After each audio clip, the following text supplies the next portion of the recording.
السلام علیکم ورحمۃ اللہ وبرکاتہ۔ ناظرین محترم، آج کی اس ویڈیو میں ہم آپ کے لیے ایک بہت ہی اہم واقعہ لے کر آئے ہیں۔ ایک شخص نے اپنی بیوی سے کہا، اگر تو چاند سے زیادہ حسین نہ ہو تو تجھے 3 طلاق۔ اس کے بعد وہ بڑا پریشان ہوا۔ واقعے کو آخر تک سننے کے لیے ہماری اس ویڈیو کو آخر تک دیکھیے۔ موسیٰ بن عیسیٰ ہاشمی اپنی اہلیہ سے بہت زیادہ محبت کرتے تھے۔ ایک مرتبہ انہوں نے اپنی اہلیہ سے کہا، اگر تو چاند سے زیادہ حسین نہیں ہے تو تجھے 3 طلاق ہیں۔ ان کی بیوی یہ سن کر ان سے پردہ کرنے لگی اور کہا کہ مجھے طلاق ہو گئی ہے۔ چنانچہ جب ان کی بیوی پردہ کرنے لگی تو موسیٰ بن عیسیٰ کے لیے رات گزارنا مشکل ہو گیا۔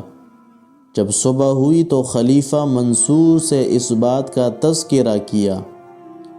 یہ سن کر خلیفہ منصور نے تمام فقہائے کرام کو طلب کر کے ان کے سامنے یہ مسئلہ پیش کیا تو سوائے ایک فقیہ کے جو امام ابو حنیفہ رحمۃ اللہ علیہ کے شاگردوں میں سے تھے، تمام فقہاء نے طلاق پڑ جانے پر اتفاق کیا۔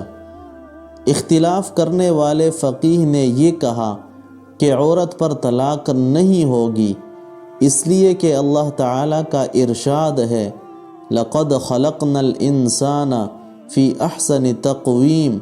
ترجمہ: تحقیق ہم نے انسان کو سب سے اچھے سانچے میں پیدا کیا ہے۔ چنانچہ خلیفہ منصور نے کہا کہ آپ کی بات درست ہے۔ نیز منصور نے موسیٰ بن عیسیٰ کی بیوی کو یہ بات بتائی اور اس طرح موسیٰ بن عیسیٰ کی بیوی ان پر طلاق اور مطلقہ نہیں ہوئی۔ وجہ یہ تھی کہ انسان کو اللہ تعالیٰ نے بہترین سانچے میں پیدا کیا ہے، حسین پیدا کیا ہے، جمیل پیدا کیا ہے، خوبصورت پیدا کیا ہے۔